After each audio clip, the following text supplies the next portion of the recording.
First time I've looked at Okay, myself in the screen all welcome, day. welcome to House Education on Wednesday, January 21st. We are going to hear some testimony today on how Burlington does its budgeting for all of its schools. This was a presentation that the Commission on the Future of Public Education heard during the summer, and I found it particularly valuable because in a way, it sort of mimics what would it be like to have a foundation formula. Um, and anyway, so I thought of it and said, oh, let's invite Nate Lavery to come in and bring it to us. So just a few days notice. And what always amazes me about this job is that when you ask people to take time out of their busy day to come and talk to us, they often say yes. So very thankful that you're here, Nate, and the floor is yours. Great. Well, thanks for having me. And as Chair Conlon mentioned, I did kind of do a little bit of an update, but largely similar presentation to what I've provided before that provides a background and a little information on our equitable budgeting model that we use in Burlington which is a major component of our budgeting process.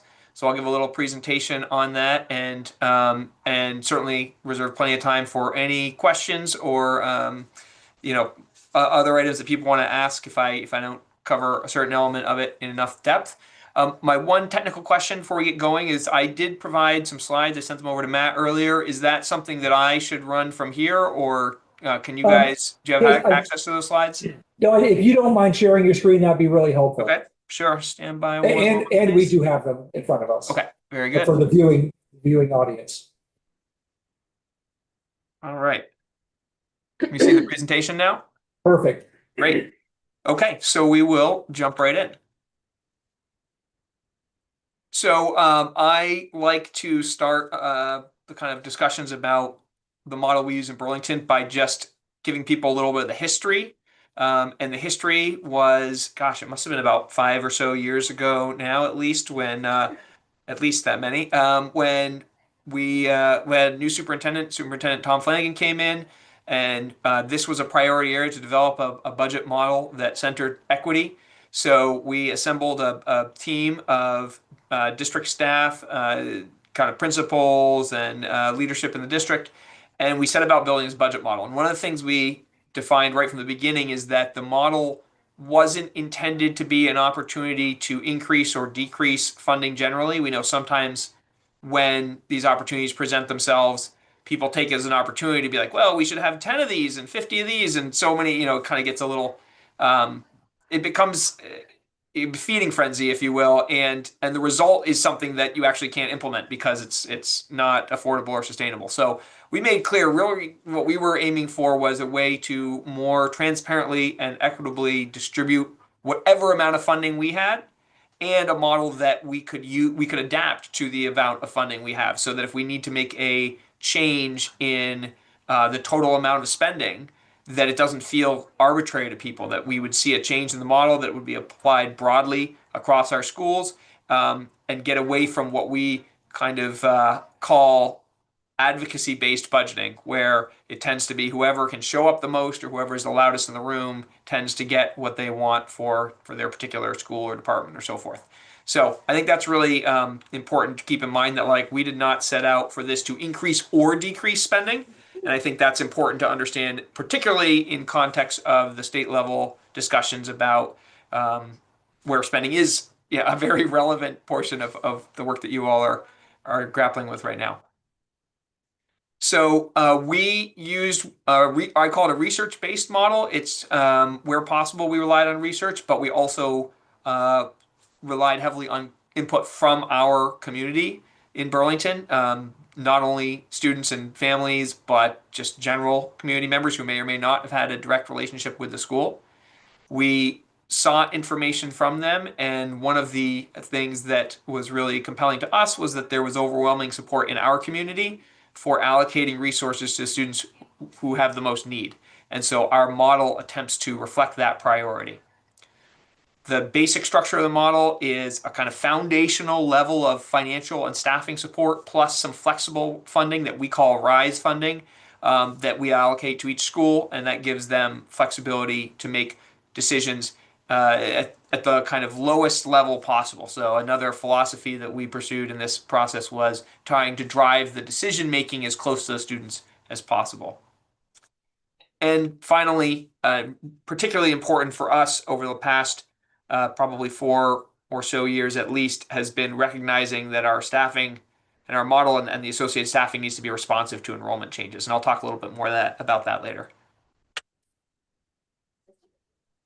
Just to emphasize the amount of input we received when we developed this, we did a extensive community survey. It was, in fact, one of the highest response rates that we've had in our community in terms of doing these surveys. People don't generally get super excited about survey overload, I think, but we had a pretty representative scale of response, and that was pretty intentional on our part to try to make sure we reached people who maybe traditionally had a harder time accessing some of these surveys. And the key theme, as I mentioned here, was this broad level of support for allocating resources to students who need them most. And that is how we think of equity when we talk about budgeting here. So I think it's important to know that this may or may not be representative of other communities in the state, but it was a pretty clear message that was sent by our community. I won't spend a lot of time talking about the nuts and bolts of the process unless folks ultimately want to dig into it later. But as with any kind of high level process, the devil's ultimately in the details, and there are a lot of really specific tasks that we go through during the budgeting process. We lay out a high level timeline, which is accessible from this presentation, that just shows when various tasks happen and who performs them. We have a whole kind of category of tasks that are performed essentially by principals and at the school level versus tasks that are being performed at the more central administrative level. Portion of that is obviously checking roster validations, making sure that we're starting from a shared understanding of where things stand in schools every year. So we revisit that, make sure that nothing has changed in the last year that we failed to capture in our model, so that we know exactly how many positions are in each of our schools, where they are, what types of roles they are, and so forth. Then we provide schools with a baseline allocation of staff as well as funding per student, and then this supplemental additional RISE allocation. I'll talk a little bit more about these. I think this visual is probably the easiest way to really understand what I'm talking about when I talk about the different components of the model. So the baseline staffing, that accounts for the vast majority of the dollars spent by the district. You folks are probably well aware of this, but schools tend to spend, upwards of 70, 75, 80% of their budget on staffing. Is not at all uncommon. It's probably the norm across the entire state, if not the country. It's a labor intensive industry. And so we were really careful in developing our staffing model and establishing ratios and knowing that that was going to be the biggest portion of our budget. So we provide the staffing, then we layer on top of that what we call the non-personnel funds. That, again, it's a formula-based number, but we layer that on top. And those, both of those first two elements, we consider kind of the foundational elements. And then it's the RISE funding, that little green layer on top, that's intended to provide discretion to schools, give them the ability to meet their specific needs, and in some cases even experiment and try new things, all in the service of our equity goals. So what's in the baseline position models? Just about everything you would probably guess, right? Principals, teachers, librarians. We've listed some examples here. We do provide some flexibility in the model, right, where we allow for a few different configurations. The idea being that they all roughly are equal, right? So, for example, when we talk about special education teachers versus paraeducators, there we allow a kind of a mix of those two things, but there's a ratio. A special education teacher is a lot more expensive and comes with, in theory, higher level of skill and training than a paraeducator. So you can essentially have more paraeducators or you can have fewer special education teachers, but we allow some kind of trade between those two depending on the needs of the students at the school. The baseline model is intended to ensure that every school has a core level of staffing that can meet all of the basic needs of, that we expect schools to do. And actually, before I go on, I will say some of the resources that we drew on when creating this model were resources that had been developed in Vermont, including reviewing what at the time was the only, I think, report that the Picus group had done. So I know that they've done some other work, but just know that like some of that work, the original work that was done a number of years prior, informed some of this. We looked to that. We looked to published research that we could, and we looked at our own experience, right? What was working? What did we have in our current school? So we kind of blended where we could the research when it was available with our actual experience in Burlington to come up with staffing ratios that we felt worked for us, knowing that they can be changed, and they have changed at times in certain roles based on our evolving needs. Nathan, just if you don't mind, Yep. so Burlington has how many schools? Sure. Sorry. Good question. So we have 6 elementary schools, 2 middle schools. We are just about finished with our building our new high school. So one high school, which also contains a portion of our tech center program. So we operate the Burlington Technical Center as well. So 6 elementary, two middle, a high school, a technical center, and we have a program that's kind of part of our high school programming. It's like a satellite. We might think of it as like an alternative, small scale high school for students who just aren't thriving in the kind of bigness of our normal high school. So that's kind of housed separately, but those are high school age students. Thank you. Sure. The non-personnel allocation, this probably isn't the most exciting piece of the model, but this is essentially dollars per student, and you can see the numbers listed at the bottom of the slide. This just looks at a raw head count, right, enrollment based, and provides a certain amount of money per student to meet a number of what we think of as like the typical school purchases. It could be supplies that classroom teachers buy. It could be used for professional development that is determined at the school level, for example. But this is provided to each school to use to meet the kind of operating needs that they have. I put an important caveat there that this does not include like building maintenance or utilities, which we manage centrally in Burlington. So, for example, we don't give schools an allocation for electricity and then expect the principal to be monitoring that line item and like turning the lights off if it's, if they're using too much. We manage those types of costs centrally, but all the types of things that might be needed in the kind of provision of the education at the classroom level and so forth, we provide a per student amount as a kind of baseline amount for these non-personnel expenditures. And then we move into what we call our RISE money. And this is the supplemental money. And I'll spend a little more time talking about this because I think this was one of the components of our model that is a little more innovative compared to some of the models that we studied when we were building this. So we set out to answer that question of like, how do we best drive money to the students who need it most?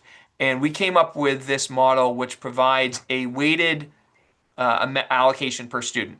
So you can see the categories below and you can see the amount per student, right? We have a baseline amount that we then apply weights to derived from the same weights that are in law right now. We use those same weights. It's not, obviously it doesn't match it. It's not a total funding formula, but we use the same kind of relative weight of the different variables in constructing this. So the idea is that you could have two schools that have the same absolute level of enrollment in terms of number of students, but they could receive different levels of RISE funding. Even though they would get the same core staffing, they would get the same non-personnel amount of money, but then they could have vastly different RISE allocations. And that is intended to move that money toward students that fall into the categories that we have identified as representing higher levels of need. And we've had some analysis by a third-party group that was funded by Nellie Mae that shows we've actually made a lot of strides in ensuring that the funding is aligned with the level of needs that we see in our school. So we've got some kind of third-party evidence that shows this is really working to get the funding there. The bigger challenge, I think, and the part that we're really turning our attention to now is translating that funding into actual student achievement and student outcomes, right? It's one thing to say, oh, we are putting more money into schools that have higher concentrations of multilingual learners or students in poverty, but are you actually giving those students what they need to have the same opportunities and levels of achievement as as their peers. So that is a big piece of the puzzle that I think we're now really turning our attention to. We have the resources, we believe, and now it's a question of making sure that we deploy them in an effective way. And I think one of the things that we allow in this RISE allocation is flexibility for schools.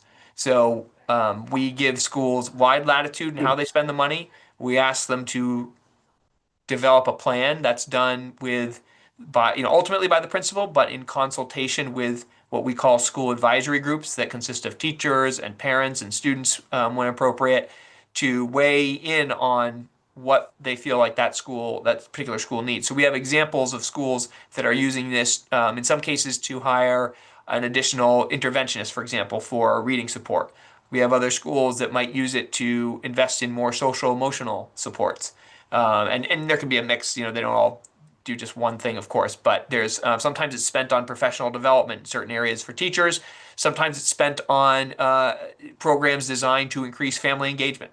So different schools assess their needs, they try it, and one of the things that we're trying to emphasize is that it's okay to try something and have it not work too. That the idea of the annual review here is if you try something and you hope it moves the needle, and after a year or two it's not, right? Then we should take that as money well spent because we've learned something, and but not keep. The answer to that isn't necessarily just keep putting more money into that one thing, right? It's like, okay, what else could work? And given that we have, for example, half a dozen elementary schools, we have the capacity for those schools to learn from one another, right? If two schools are kind of trying different strategies intended, broadly speaking, to achieve the same outcome, we might be able to actually have a little bit of a natural experiment and see if that investment's working in one place, for example, better than another, or is a school who tried a particular strategy seeing more improvement or better results than a school who tried a different strategy. So the idea here ultimately is decision making at the school level, flexibility in how they spend the money, but intended to ultimately result in more equitable outcomes. The other thing I'll say about this, I think it's important, is when we transitioned to this model, we had one thing going for us to some degree, which is that we had some additional level of federal money. So we had some flexibility, but by and large, we didn't have like a whole lot of new money. We didn't increase our budget dramatically or do something like that to generate the funds for these RISE allocations. What we did is we looked at the staffing model we'd built and we compared that to what we actually had in our buildings. And we looked for those examples where our schools had certain positions that were not deemed part of our core staffing model. And where those positions were, we essentially quantified the value of those positions and said, okay, that's the money for our RISE allocation, right? So we added up those positions. We found out how much money that was. We said, okay, these positions are no longer automatic. They're not necessarily going to return next year. Instead, we're going to distribute the funding for them through this RISE mechanism. And if a school chooses to essentially buy that position again, they're free to do so, but they don't have to. And so I think on the one hand, again, in keeping with the theme I talked about at the beginning, this wasn't intended to grow the pie. So we didn't just add a whole new layer to the budget and a whole amount of new cost.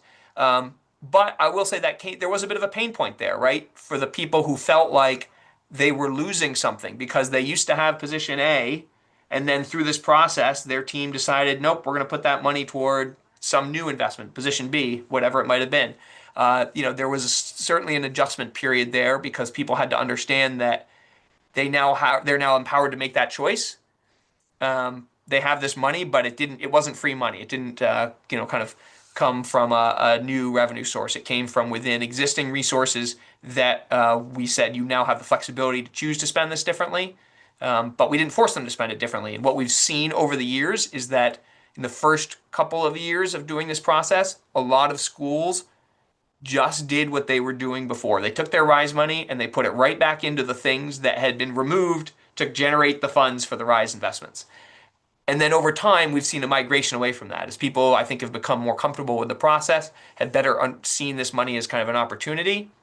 They've started to try new things. And now a lot of those items that were previously funded in the first year or two with with this RISE allocation are no longer funded, and we've seen more divergence in schools trying different things and addressing their own needs. So I think it's been an evolution. I think it's been a learning process, and I think it's also been working ultimately to get the money, in the hands of, or as the money as close to the point of student level decision making as we can. But we really need to keep the focus now on actually determining whether or not those investments are proving effective in terms of student achievement. I think that's our next big challenge.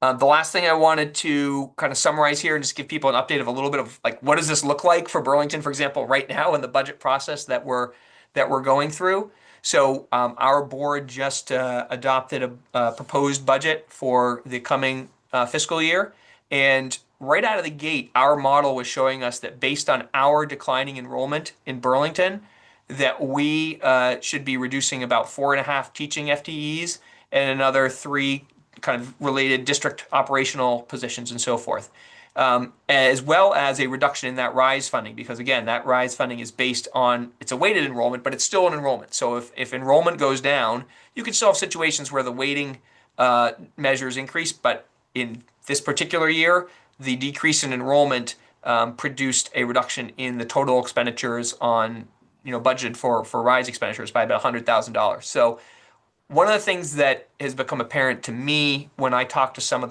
my colleagues across the state is that I think that we've really benefited from in Burlington by using this model is that having a kind of formulaic way to adjust your staffing to changes in enrollment that isn't dramatic, right? We're trying to avoid a seesaw effect. We don't want to cut a position one year only to hire it back because 2 kids show up the next year and then cut it again the next year. Like that's not good for anybody. That's a lot of administrative work. That's really disruptive to the school. So we're judicious in terms of when we feel like we've gone far enough over a line in one of our metrics to make a staffing change. But at the same time, we have a transparent kind of I don't know how well understood it is, but at least accepted process to we talk about it. We need to align our staffing to enrollment. And as a result, for something like 4 of the past 5 years that I just looked back this morning, we've reduced positions from instructional and non-instructional roles across the district. And I think one of the advantages of doing this is that we haven't had to make major reductions in any particular year, despite having significant decrease in enrollment. And when you do these reductions kind of regularly and annually, I think both it builds a level of trust that there's kind of a process behind it and a methodology that's rational. But it also, by and large, allows us to actually retain a lot of the human beings because in a district of our size and scale, of these 4.5 teaching FTEs, for example, 2 or 3 of them are at the elementary level. We're going to have more than 2 or 3 retirement and resignations. Like in all likelihood, if the people in those positions want to continue working in the Burlington School District, they're going to be able to do so. We're not looking at a situation where when we reduce positions, we have kind of major layoffs and we have a lot of people that that we worked hard to recruit and now we have to let go. So I think that's another advantage of kind of regularly doing this work is that we've avoided major disruptions. We've just identified opportunities as year over year where we've got more 3rd grade sections than we need, for example, because the rising class is smaller. So I think that is, to me, been one of the things that it's been noteworthy to me about the process. We've been able to avoid the major disruption, and I think even when going through the always difficult conversation with principals and school leaders and ultimately impacted people, that positions are going away, I think it's been generally understood that it's the product of a thoughtful process as opposed to feeling like it's arbitrary or it's just the least popular school or whatever it might be that's suffering from it.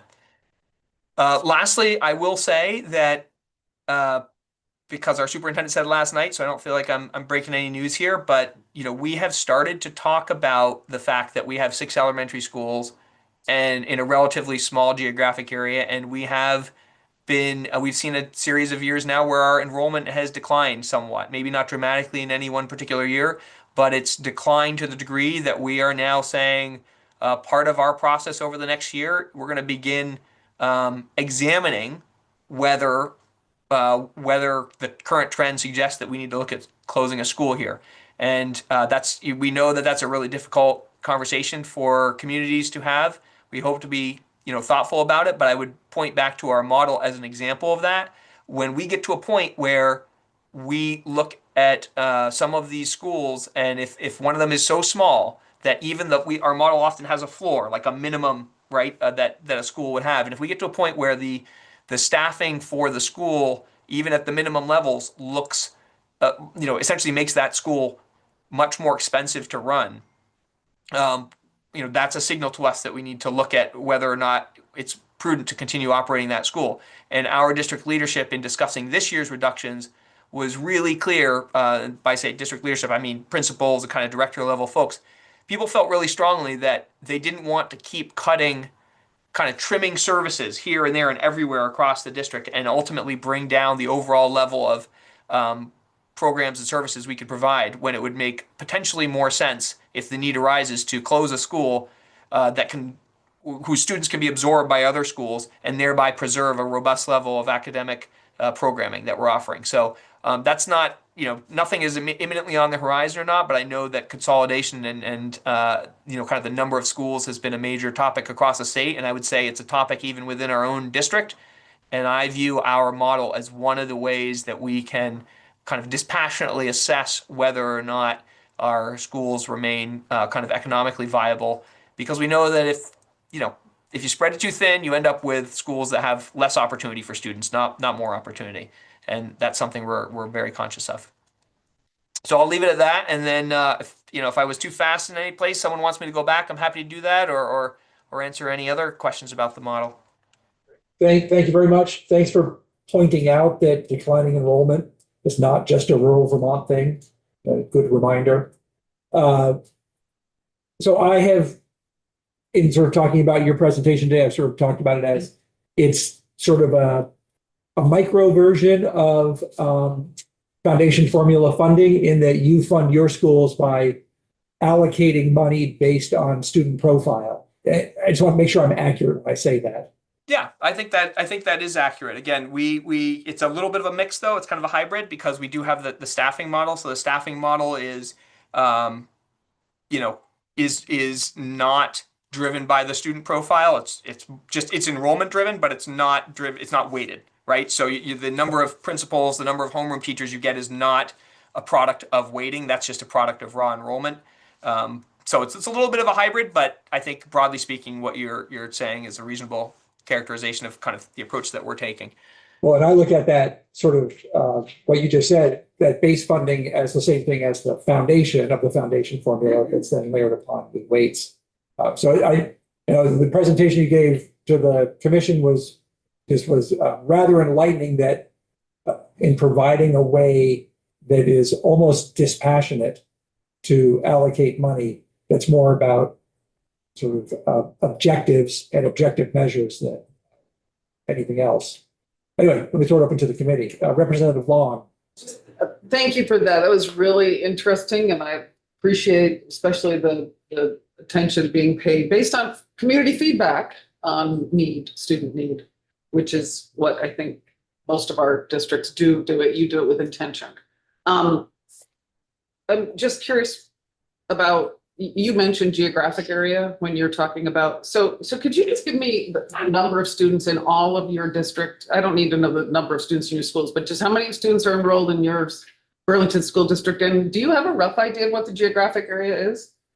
Well, when I say geographic area, I'm talking about the city of Burlington. That's right. And I don't know what it is. Sorry, I just in don't terms know of like what, like its size. Yeah, I mean, we all know Winooski's a mile. Right? Yeah. Mile. I How big is Burlington compared to Winooski? Yeah, we're definitely a larger geographic area than Winooski, for sure. Yeah. I couldn't tell you that's a great question, but I haven't looked up the square mileage of Burlington. But I would say this, it's a more, right, compared to some of our other school districts, particularly those multi-town districts, we're relatively concentrated, right? Yeah. We're so much so that our students are served. When it comes to transportation, a lot of them are just riding the municipal bus service, right? We don't need to have our own buses going all over the place. So there's some advantages to that for sure. Yeah, I don't know the square miles, but I can tell you as a district, we're a little over 3,000 students now. But that is a non-trivial decline from where we were 5, 6, and even 10 years ago when I started. So, and I'll say we are fingers crossed, keep hoping that that when our new high school opens, that there'll be a certain attraction to that facility that might. But the reality is, when we even analyzed our kind of enrollment patterns and so forth, the biggest obstacle to kind of increasing the school age population in the Burlington area is essentially affordable family housing.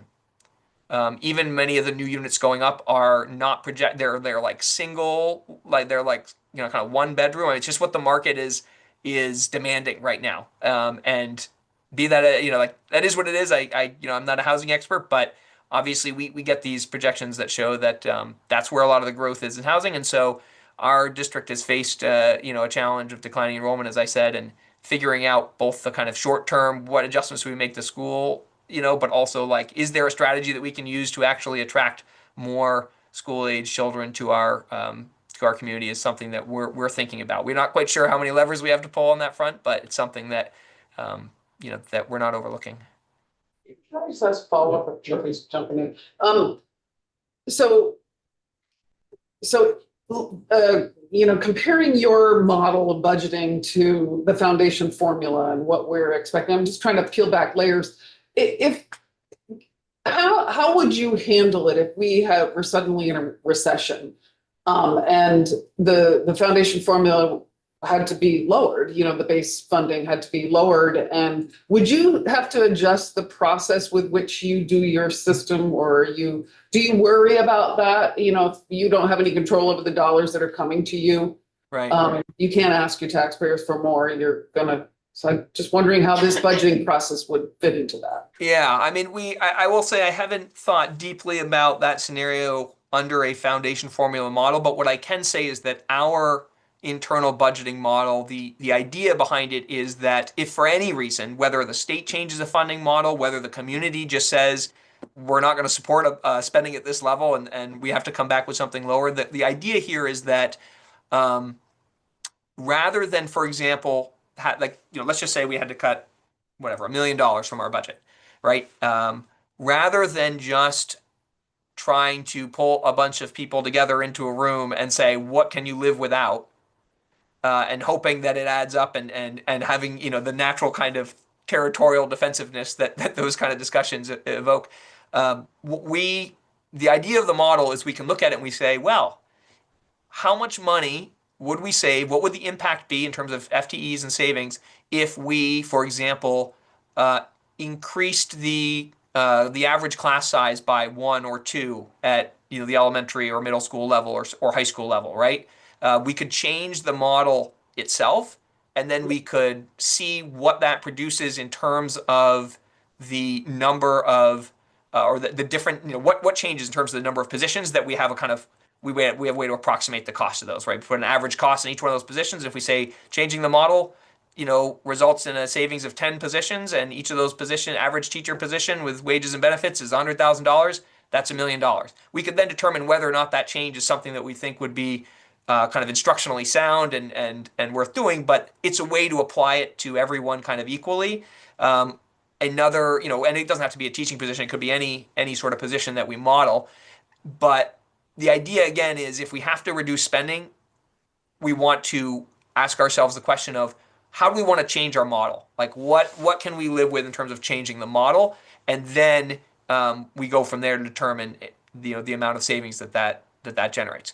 And so I don't think it avoids difficult decisions or anything like that. I think we're more interested. We know it's never easy and I've been through a number of times, right? Cutting any of the school budgets is not easy. But what we've learned is the combination of, I think, transparency in the process and fairness to the extent that you can demonstrate it goes a long way. When I think what we've also seen, and this has happened early in my tenure, is budget reductions that kind of weren't as transparent and certainly not perceived as fair.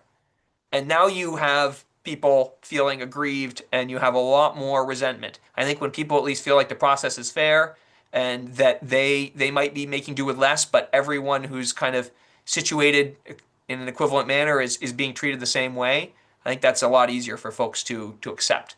And I think it allows us when we change the model to demonstrate and to articulate, like, here's what we changed, why we chose to do it, and here's an alternative that we felt was worse.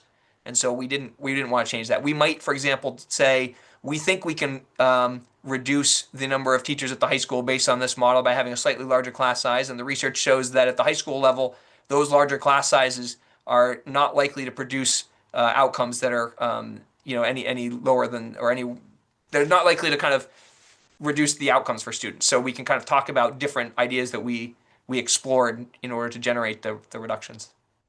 Great. Thank you so much. I really appreciate that.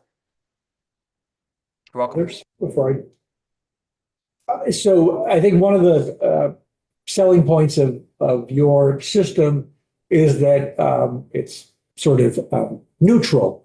It's formulaic, objective, and so has it reduced many small areas? Ultimately budget decisions might come down to who the teacher is that might be getting cut, and nobody wants to see that teacher go. Has that sort of level of discussion with the community gone down as a result of this? Maybe it never existed in Burlington, Right. Or you still have to face that no matter what? Yeah, I would say it definitely existed in Burlington, and I would definitely say it's gone down, but I would not say that it has eliminated it. Right? We have had situations where we've come forward and we've said, you know what, we're a little out of alignment with our model in this area. And we've gotten significant pushback from, as usual, like a vocal minority. But we've altered course. And I think some of that, frankly, is a learning process for us too, in terms of kind of what we bring forward, when we bring it forward. This year, I will say, I was actually remarking on it this morning. We just had our last, board budget meeting last night. And I'm not sure we had a single public comment at any of the last 3 meetings when we've had these position reductions on the table, which was pretty remarkable in my experience, not to have someone cut out and be like, but man, I love teacher Nathan or something like that. Now, granted, we're not discussing individual teacher names, but by and large, people in the buildings know who the least senior people are, right? They can do the math themselves. So it's not unknown, and the folks who are likely to be impacted receive a direct communication from their principal, even though their name's not appearing in a slideshow. It's like, hey, we don't want people speculating. We want to be transparent with people. So it's out there. I know that, and the fact that we didn't get kind of resistance even from kind of more narrowly interested folks, I think is important. But I don't want to sit here and tell you that, yeah, you put this model in place and there's no more of that kind of advocacy effort. There is, and I think a big part of our learning is trying to be really disciplined to make sure that when we bring forward a change, that we articulate kind of where it's coming from, what's driving it, and as much as possible, we try to be in a position to resist the kind of advocacy effort, because we know that, at least in our community, the loudest voices are often not representative of our broader community.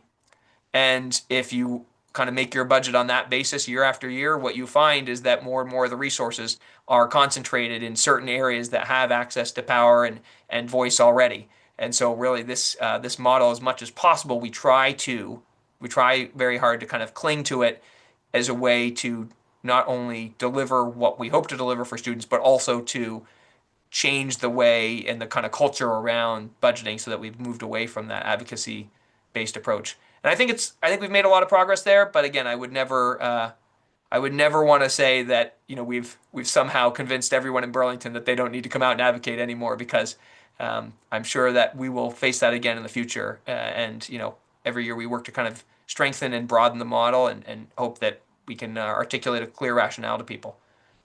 I think, as you said, trust and transparency go a long way when doing that work. Could you talk a little bit about the school advisory councils, or whatever term you use for them, sort of how robust they are, how involved they are in some of this? Sure. Yeah, I think I would say it varies by school. We call them school advisory groups, but we've tried to be really a lot more intentional about getting voice again from people who weren't traditionally involved in the budget process. So when we formed these school advisory councils, one of the things we talked about early on was, well, why don't we just use the existing PTO structure? And the kind of the work group that was comprising this, or that was composing this model, kind of identified, particularly the principals on the work group. They said, the PTOs are great, but they're not a representative group of parents of our families. And so when we formed these advisory groups, we stipulated that the principal who was assembling them really needed to make sure that they were representative of the various communities and that were represented, that appeared in their school. And so we've tried to be very intentional about that, to broaden the voices at the table, to bring them in to those discussions. I think in some schools have had more success on that front than others, for sure. And I think that some of that probably rests with the kind of particular strengths of the principal involved, and some of it is maybe just it's not always easy to get people to come out and participate in something like this. It's not not most people's idea of the way that they want to spend their time. We try not to ask too much of them. I'd say that's important, right? We try to keep them really focused on giving them that RISE allocation and showing them what their other staffing allocations are so they can make their RISE decisions in context. The principals usually meet with them 2 to 3 times over the course of the budget season as a group. And we provide supporting documents in terms of for the principal so they can to facilitate those. So we'll give them a kind of sample set of presentations that they can use to kind of structure those meetings. So we try to give them supporting materials. Again, some principals rely on that more heavily than others. And I think that it's kind of on the basis of their strengths and, as leaders, and also based on maybe how many of the people in their group are returning and are familiar with the process. But again, think of it as maybe 2 to 3 meetings over the course of a 3-month process. And then sometimes the necessity to go back, right, and review it. At the end, they'll make recommendations, but if based on, new information that comes to light during the budgeting process, if we have to say, well, we're reducing our RISE allocations by, 2 or 3 or 4%, that might cause some of them to revisit it. So they can revisit it, but generally speaking, it's all kind of wrapped up in the months of November and December. How large are the school advisory groups? Probably again, it's varied, but I would say we're looking at probably 6 to 10 people in most cases. Other questions around the room? Thanks again for making the time so quickly for us. And it's very thoughtful and very helpful. Great. Well, thanks for having me. Good luck to you all. Appreciate the work. We'll need it. Thanks. Take care. Bye. Thank you. Bye. All right, everybody, let's take 7 minutes. 7? Thank you. 7 minutes.